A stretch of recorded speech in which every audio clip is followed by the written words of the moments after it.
October 1 భవిష్యత్ కాలంలో జీవించడం. క్రైస్తవులు భవిష్యత్ కాలంలో జీవిస్తారు.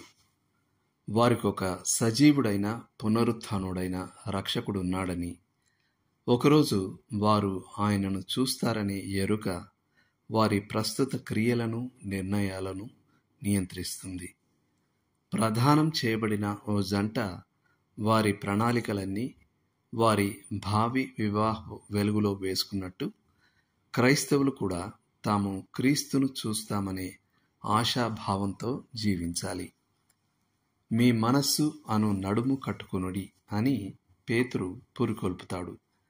దీని అర్థం, మీ ఆలోచనలను సమీకరించుకోండి, క్రమశిక్షణ గల మనసు కలిగి ఉండండి అని.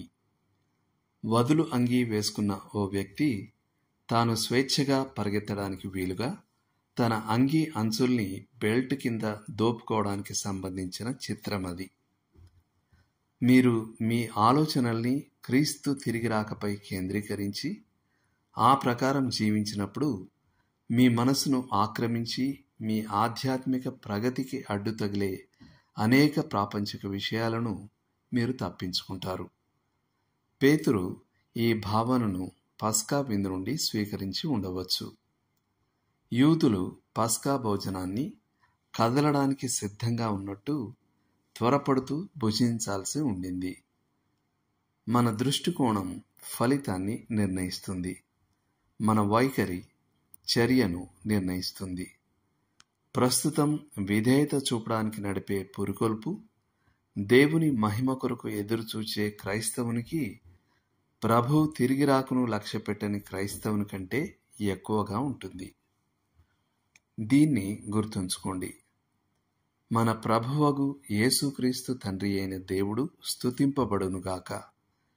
మృతులలో నుండి యేసుక్రీస్తు తిరిగి లేచుట వలన జీవంతో కూడిన నిరీక్షణ మనకు కలుగునట్లు, అనగా అక్షయమైనదియు నిర్మలమైనదియు వాడబారనిదియు నైన స్వాస్థ్యము మనకు కలుగునట్లు ఆయన తన విశేష కనికరం చొప్పున మనలను మరల జన్మింపజేసెను.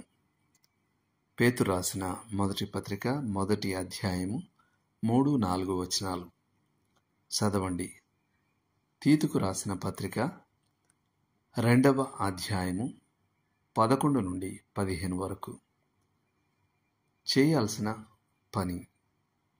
ఓ మంచి నిఘంటువులో నిరీక్షణ అనే పదానికి అర్థాన్ని వెతకండి. నేటి పఠనాన్ని దృష్టిలో పెట్టుకుని సజీవ నిరీక్షణ అనే భావనను ధ్యానించండి. ఈ సజీవ నిరీక్షణకై దేవునికి కృతజ్ఞతలు చెల్లించండి. దేవుడు మిమ్మును దీవించునుగాక. ఆమేన్.